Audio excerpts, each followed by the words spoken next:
The Gaming Vanguard is proud to bring you this episode of Streamer Offline, where your favorite streamers tell us their story. Here's a chance to learn more about the people who put themselves in front of a camera, fire up a game, and click Go Live. So grab a beverage, get comfy, and let's have a conversation.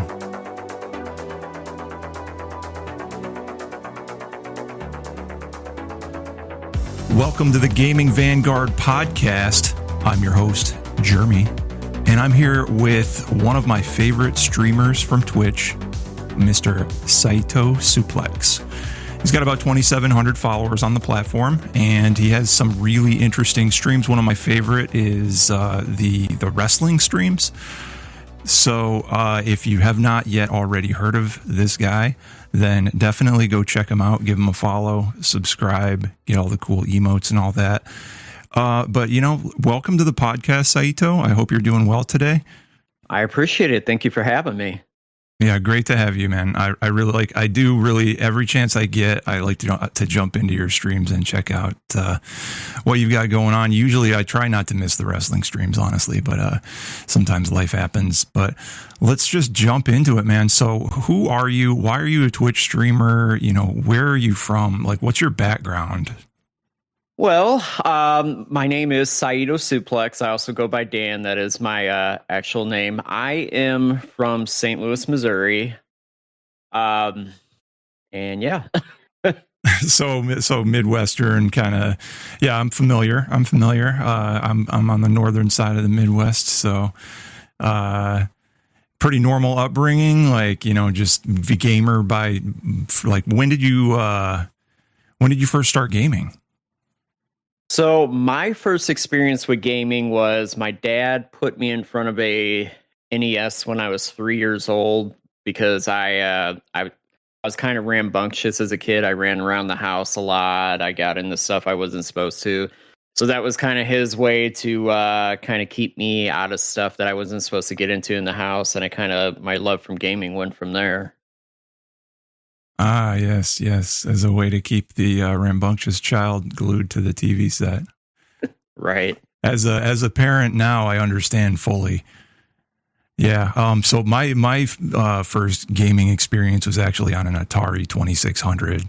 I remember controlling this little square on the screen and making the square wander in and out what was supposed to be a dungeon. But it was more just like a blocky outline of something. And of course I'm talking about Adventure for Atari 2600. I just remember the dragon and the key and how you could go from room to room. And it was even though I think I was 4 or 5, it was just mind blowing. It was the stuff on the TV, I'm making it move. And that's pretty damn cool. Oh yeah. So what was, do you remember the first game you ever played? Do you remember have any fond memories of it or anything like that?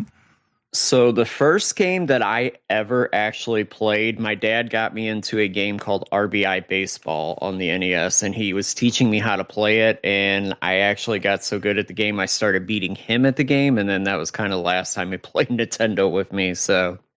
Yeah. No, I remember, so similar story. My dad turned on the 2600 and it was already old at this point. The Nintendo was already out, but we just happened to acquire this somehow, which was pretty common for me actually. And so he just hooked it up and was okay, and messed around with it for a little bit, but he's okay, have fun. And just left us there sitting in front of it. So, oh, wow. Yeah. But it was cool, we had Asteroids and Adventure and Pitfall, and Pitfall was pretty frustrating for a young me. That game was actually pretty challenging. And I don't really remember ever doing much in Adventure, but there was never any completing that for sure. Oh yeah, definitely. Yeah. So, do you have any other non-gaming hobbies that you like? So besides gaming, I am big into tearing down and rebuilding electronics. I'm really big into like right now I'm getting really big into 3D printing. I just bought a bunch of retro game repair equipment. I actually just started my own business, my own little side hustle. So I've been kind of learning the trade and all that, and that's like the big thing that I usually do when I'm not gaming is I like to tinker around with electronics since I'm in the engineering field. Yeah, that's awesome. It's been on my to-do list for a while to pick up a soldering iron, but I haven't yet. So I still think I'm kind of a poser when it comes to, being a true retro gamer. Yeah. Cause, I mean, I'm in a tech field too, but, it's not on the hardware side. So I definitely feel like that's something that I could extend into, but, yeah, I mean, that's a big part of the retro scene is that's where mods started actually was like hardware, modifying the actual hardware of the cartridge and fixing your own systems and installing mod chips on stuff. And it was always very heavily focused on being able to solder. And, yeah, that's a good thing. So what was, have you ever modded a system before? Actually, I started out by modding Nintendo 64 systems. That was my first foray into that, was putting in the region-free carts into them so you could play Japanese and PAL games in US N64s. And more recently, I've been putting the the SD card loader stuff into like Dreamcast and GameCube, basically to revive systems that have busted disk drives. So I've been I consider myself still a novice when it comes to that stuff, but I mean, I'm getting into more of the heavy technical side. Like my next project is I'm going to do a RGB mod on an Atari 7800 so I can give it audio video outputs on it. Oh, So yeah. that's just kind of the stuff that I've been tinkering with lately. Yeah, I will say this though, the first mod I did was on the OG Xbox, so that you could install Linux, let's just say, and it, you could also swap the hard drive and do some other fun things with it. But the mods that they have now are just so good. Like they're super simple to install. Even with, I would say average knowledge of soldering, and they're just pretty quality. Like the retro community has really come through with a lot of the mods that are out there, like the ODE stuff that you mentioned with like Dreamcast and PlayStation. And I mean, those are all good things to have because I don't think a lot of people know this, but like CD-ROMs don't last forever. Bit rot is a thing and they will degrade over time. So it's like, it's already happening, from talking to some people where the laser, yeah. I'm sorry, go ahead. Oh, well, I was just going to say like the lasers are becoming like the laser arms are becoming weaker, and that combined with the bit rot is like, you can have legit games that just don't play anymore. Yeah, I've noticed I have a couple PlayStation games that are starting to get the disc rot on it. So, yeah, so they're all preservation techniques, and really that's what the mod scene is all about, and kind of always has been about. There's also the region free thing, which is like, why did you ever limit us to what we have available to us over here? So don't do that. We just want to play games. So right. Yeah. So speaking of like just gaming in general, do you have a favorite genre? My big genre that I've always leaned towards, I am big into platformers and chumps. Those are my two big ones. So favorite platformer, top 5 anyway, top 3, let's say, because I know it's hard to pick. Ooh, if I had to pick 3, I'm probably gonna say Metroid, Mega Man, and probably Sonic the Hedgehog. We're just gonna go that route. Good call. Yeah. And I'm not going to ask you to like pick which one because like Mega Man, especially, Um, that's one that like I feel is underappreciated. I don't see a lot of Mega Man streamers out there, honestly. Um, have you ever done that one live?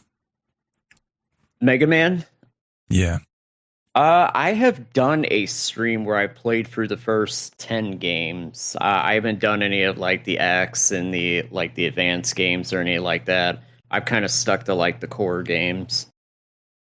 Nice. Yeah, I mean, there are a ton of them. So yeah, the first 10 is pretty intense.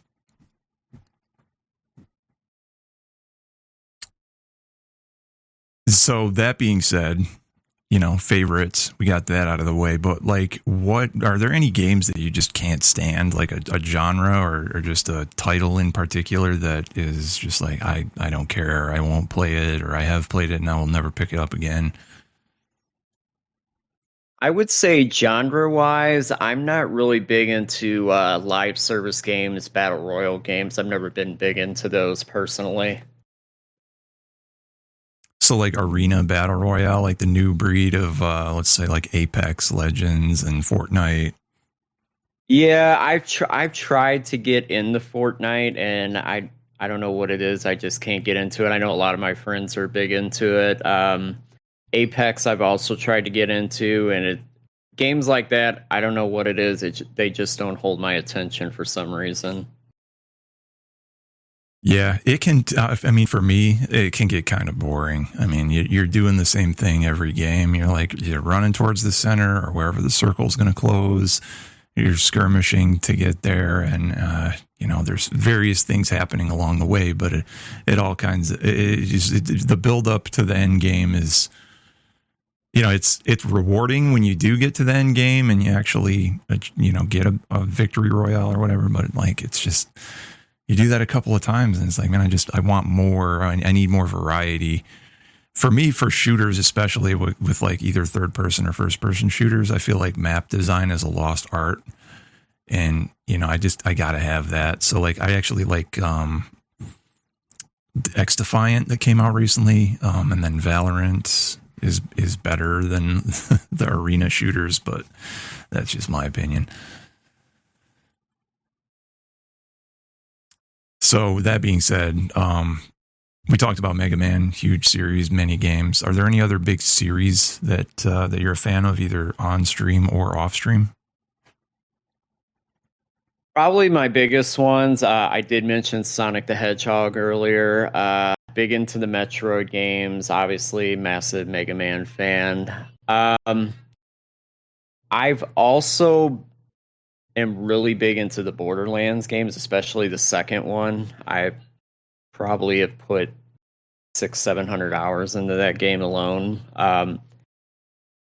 Those are probably the four off the top of my head that I know for a fact that I will go out of my way to try to play every title out of those. Yeah, I want to go back and jump back in because like I started on Borderlands 1 and it was good and it did keep my attention for a little while, but I put it down and I never picked it back up. I kind of have that problem though. So what about it is the draw? Like, what keeps you coming back to that game and putting that many hours into it? I think I'm really big at, so when I play like a lot of shooter games, when I do get into shooter games, I like the fact that Borderlands, you can basically shoot your way to better loot. So I guess the thrill is when you run through the game again, trying to get better loot, better guns, better armor, stuff like that than you had when you started with the game. So that kind of brings me back in. And as far as like Borderlands 2, I know with me putting so many hours in, I beat that game, I know, on like 4 different platforms off the top of my head. And I always keep going back and doing the boss runs, trying to get a better gun, better ammo, stuff like that. And I guess that's always been the big draw with the Borderlands games to me. Yeah. So have you seen the stuff for it's like a Borderlands, is it a movie or a series that's coming out? I did see the Borderlands movie and I really did not like it, unfortunately. Oh no, that's not good to hear. But yeah, I mean, I know how it is.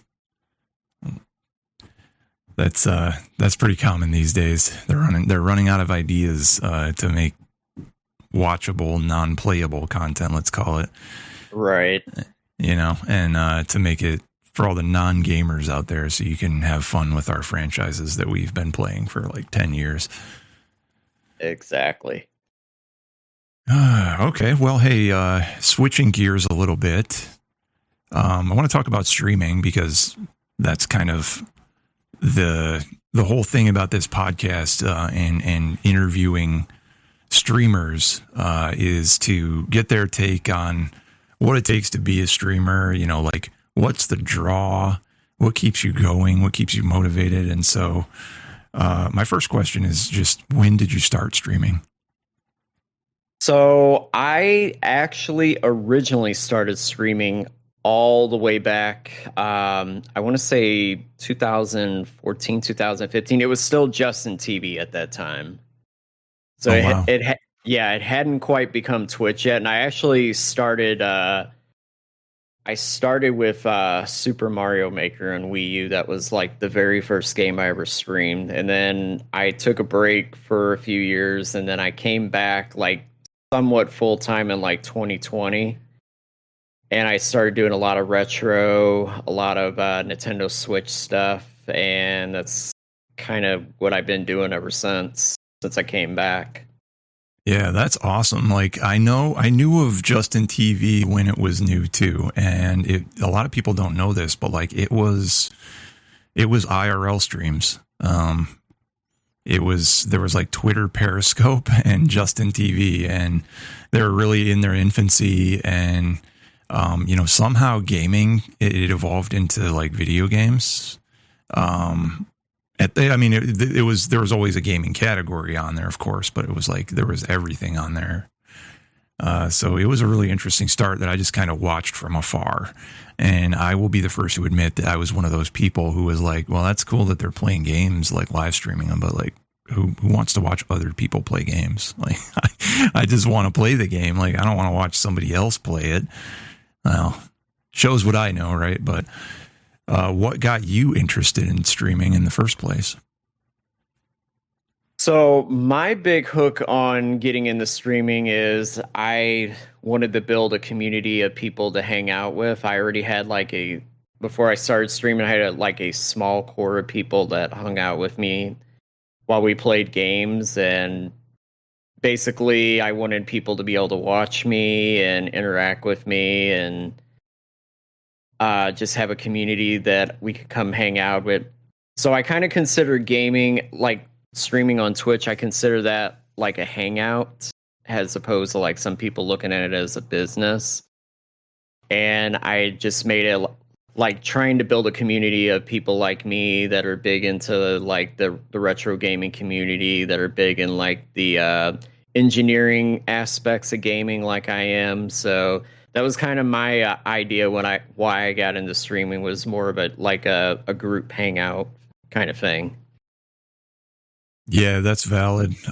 That's definitely a good reason to get into it. It's kind of how I got into it too. I was just like, I just want to like talk about retro games with people and hang out with people who like the same things that I like and have fun. And it's evolved into a lot of other things for different people, but at the core, it's still about community. So I've learned a lot from streaming, just in terms of like, being able to put myself in front of a camera and talk to randoms, like just random people streaming, coming in. You never know who you're going to get. Sometimes you get trolls. Sometimes you get nice, cool people. So like, what are some of the things that you've learned as a streamer?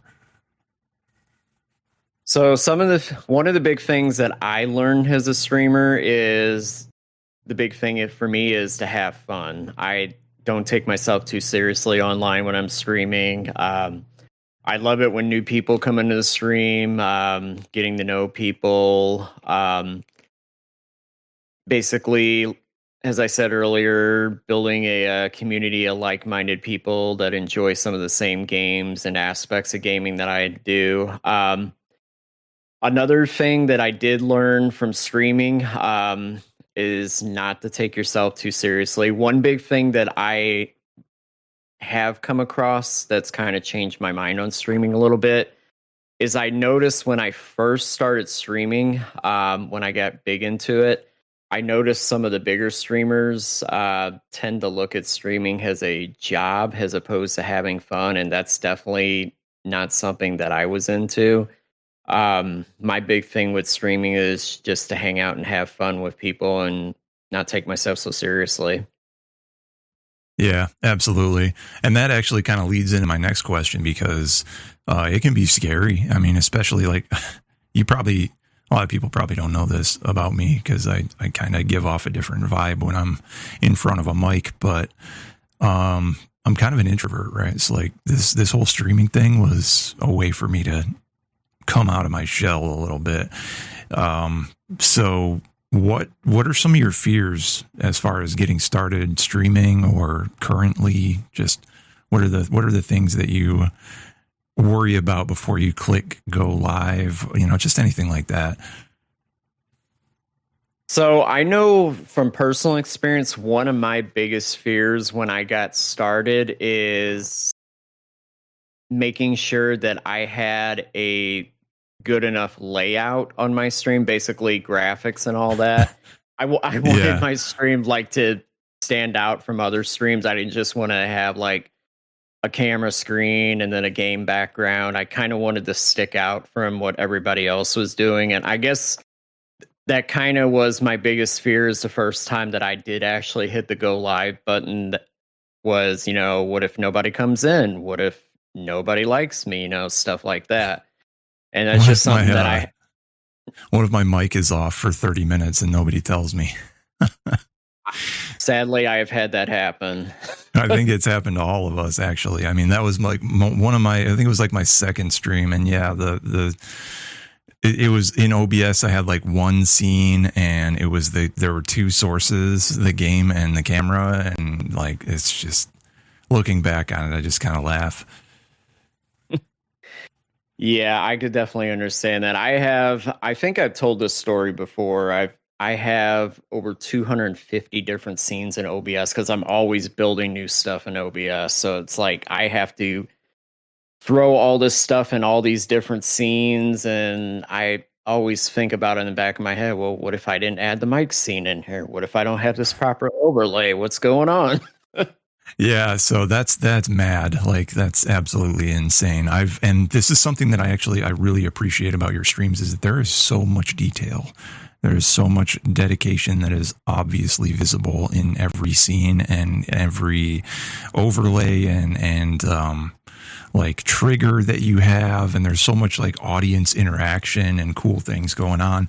Sometimes it's like, I don't know, dude. My ADD can't handle it sometimes because I'm just like, I want to do everything, and I'm just like, okay, like if I have your stream up and I'm trying to do something, which is like, I'm just lurking. I'm like, I'm pulled in. You've got my attention with all the crazy stuff going on. So, yeah, again, if you're listening to this and you haven't yet checked out a Saito suplex stream, like, be there for the next one.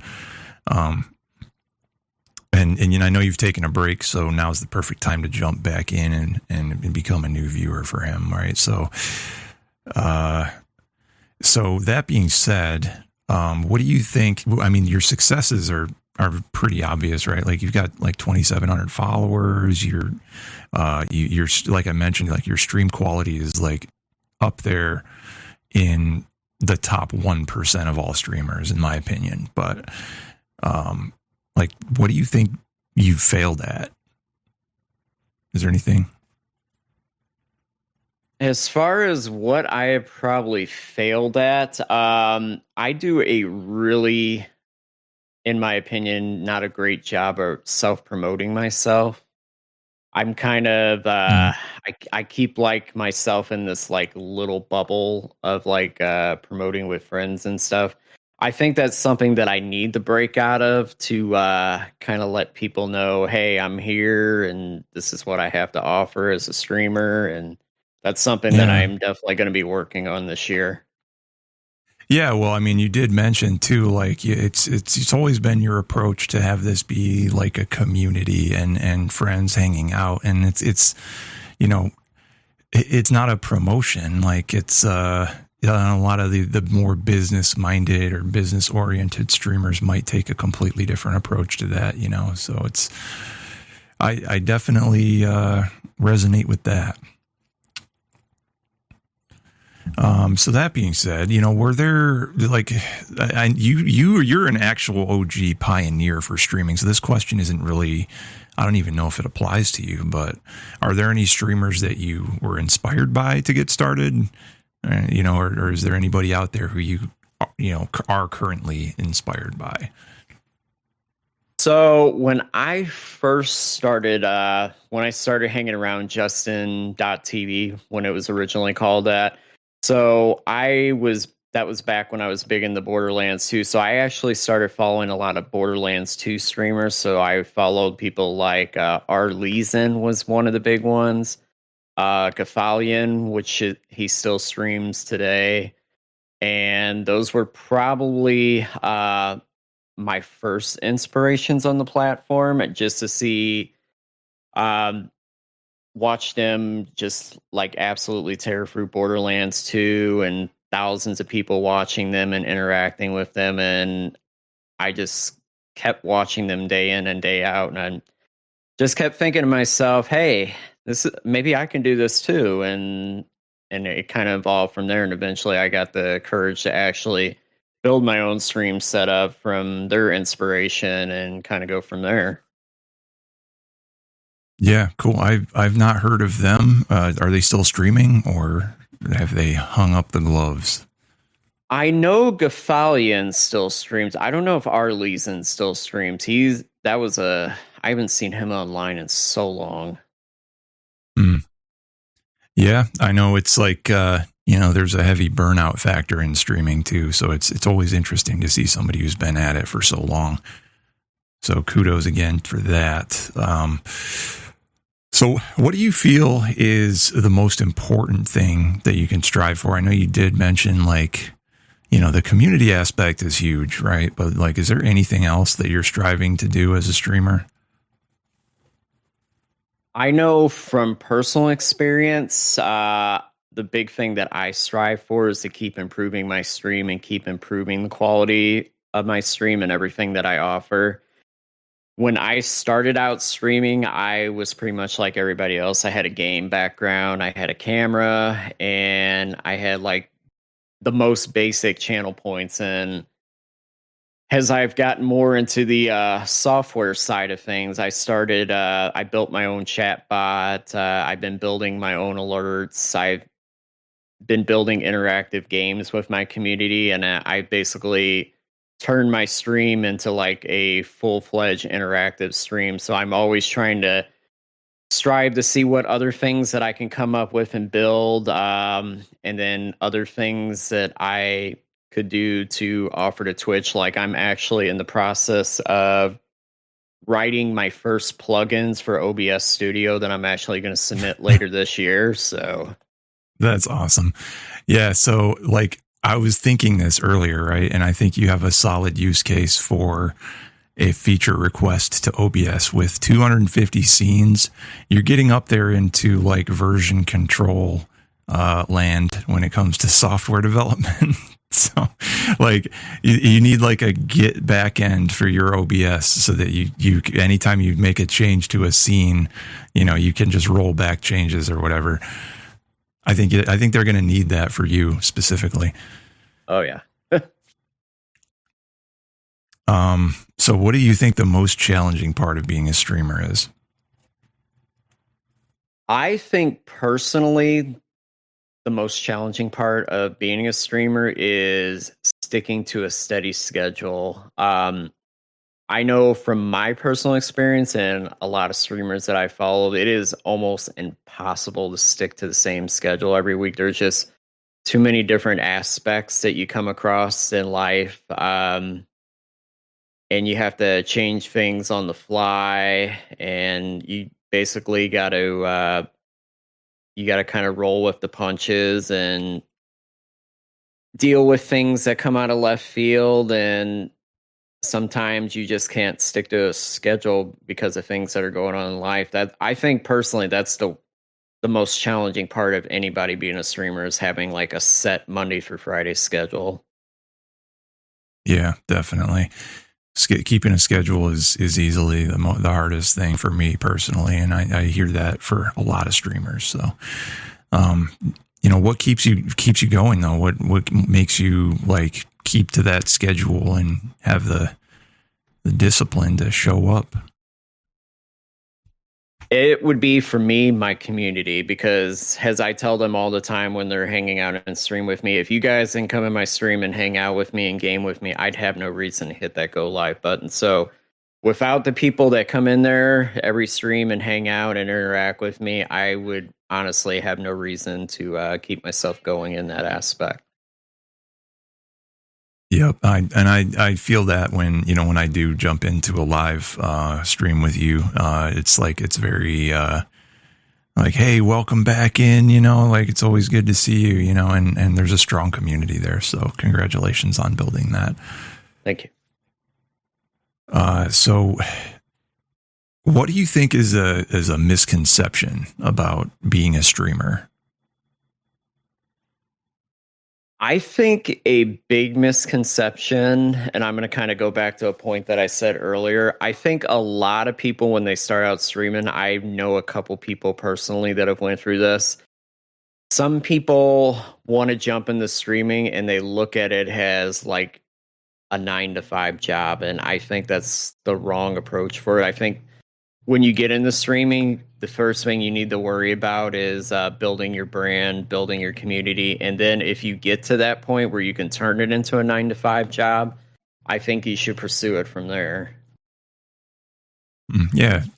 It's hard to explain to folks who just like only see the success in the big streamers, especially if you're not really I don't want to say like a true gamer, but like a hardcore gamer, or somebody who's been aware of streaming for a while. Like I know a lot of people became aware of video game streaming in lockdown in 2020.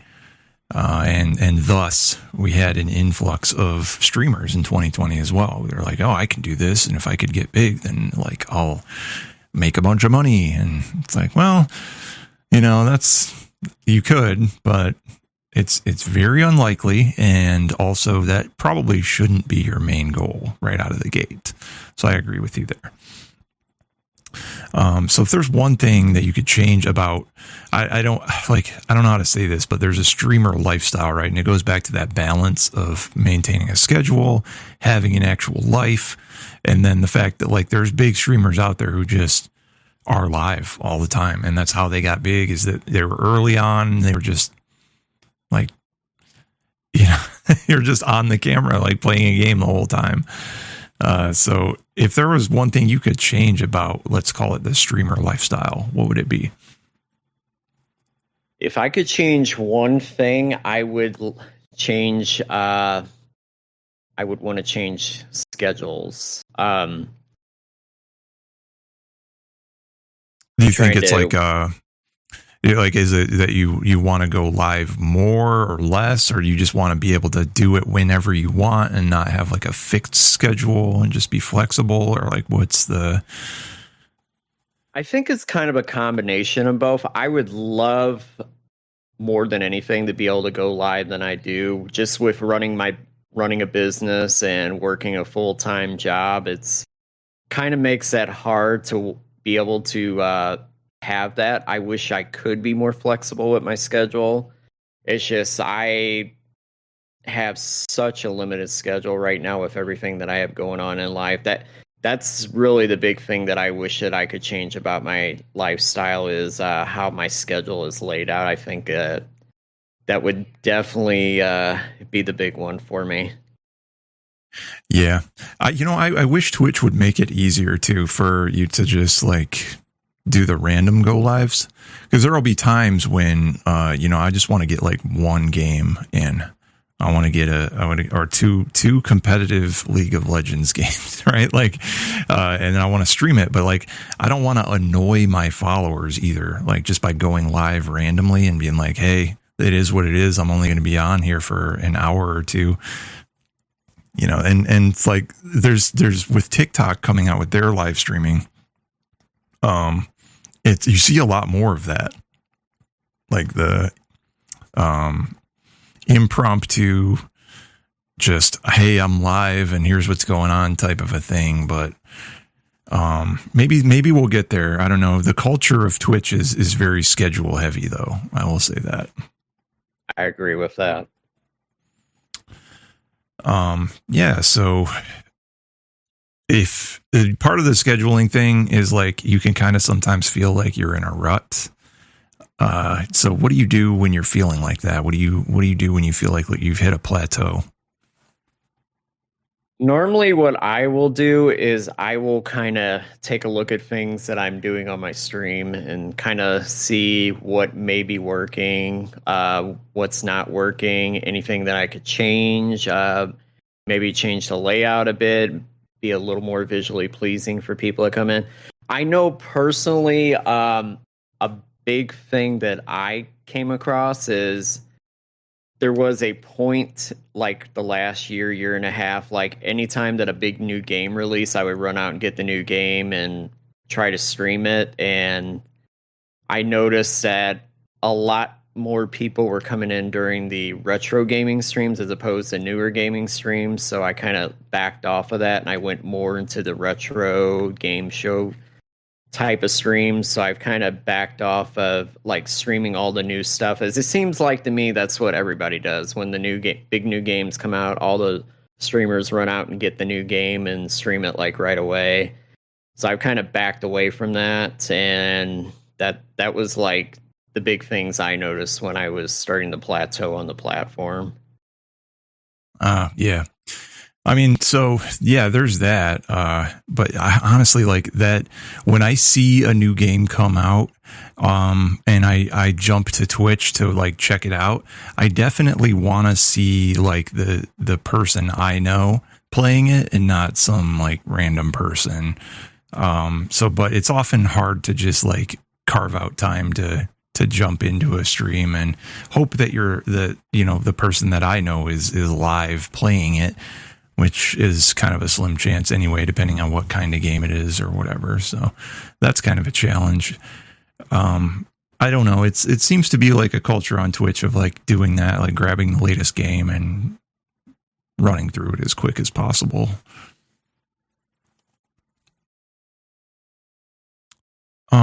So that being said, there's a competitive element to Twitch. I mean, they have objectives set up when you're brand new, for like, are you going to be an affiliate? Are you going to be a partner? And they have all these like, get your first however many followers. And, I don't know if it's a gamification thing or if it's a competition thing, but do you feel like you have any competition on the platform?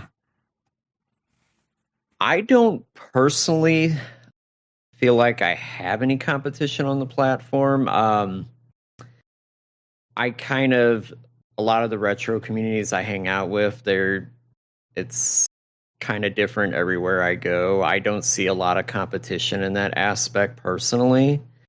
If anything, the only thing that I would see that I could potentially see myself having competition in is basically I'm always trying to compete with myself to add more and more stuff to my stream. So if I go into like another stream and I see another really interactive stream where they got a lot of stuff going on like I do, I kind of evaluate their stream and I kind of look over what they're doing, and then I kind of look at my stream and I look at all my 5 billion scenes that I get built in mine. I'm like, what can I add? What can I change? Do I need to delete this? Do we need to change this? And yeah, it could definitely be a competition per se. Yeah, it's always just like a quality check, and that's one of the things I appreciate about your stream is just like the quality of it and everything that's being done there. Because I don't think I wonder sometimes if some of the viewers really truly understand like the level of dedication that requires. And then you go into like a big streamer stream, and they literally do have the 2009 like game scene or source and the camera source, and then that's all they're doing. It's like, oh my God, like this guy has 1.5 million followers right now, and it's like, why? Anyway, that being said, obviously, like, that many followers would be deemed successful by some. But what does success look like to you? Success to me is having a very tight-knitted community. Because without the community, you don't have viewers. Without the viewers, you don't have support. And without the support, why make content? That's kind of how I look at it. Absolutely. All right. Well, we covered all the bases about being a streamer, the fortitude that it takes, the skill that it requires. You have a very unique skill set, obviously, with your the technical and creativity that's going on in your stream. But is there anything else besides streaming going on that you want to mention, or anything related to the stream? Just, you've taken a break. There's some things going on in your life where you took a brief pause, and that's good for everyone, honestly, to just reset. But is there anything big coming up that you want to talk about here today? So for starters, when I took a break, I actually moved and bought myself a house. I moved into the country. So I basically had to reset up like everything that I had set up at my old house. I had to get moved. We had to get my mom moved. So I took about 6 months off for streaming, came back. I was working at my friend's retro store for 2 years. I decided to walk away from that, and I'm starting my own business. So I'm basically doing retro game repairs on the side. That's one of the other big things I've been working on. And then my goal in the next year is to actually open up my own retro game shop, and basically eventually I will be doing live streams from that shop. So that's my next big goal going forward. Yeah, that sounds awesome. Do you have any plans to do like live modding or anything like that? I've seen some people do that. Actually, yeah, I did do a live stream about 2 weeks ago. We actually tore apart a GameCube. We put a new battery in it. We did a full tear down, clean, and basically soldered in a brand new CMOS battery and all that stuff. So eventually, once I get the workshop part of my house done down here in this game room, I'm eventually going to dedicate one stream a week to doing like repairs and tear downs and stuff like that. So that's also another big goal that I'm currently working on. Ooh, yeah, you heard it here first. That's awesome. I love those streams. Especially if you can, and I know you will, because you have the skill to do this, but to like make it really quality, and get the right camera angles and all that fun stuff. So I'm really looking forward to that. I'll definitely tune in. So Saito, thank you for joining me here on the Gaming Vanguard podcast. And, I'm looking forward to your next couple of streams here very soon. I just want to say again, greatly appreciate your stream, your community, and thanks again for coming on. I appreciate it. Thank you for having me. I really enjoyed our talk today. Cool. All right. And for everybody else out there listening, remember, go check out saitosuplex on Twitch and give him a follow if you like what you see. So until next time, be good to yourselves and each other. This is the Gaming Vanguard podcast. Peace.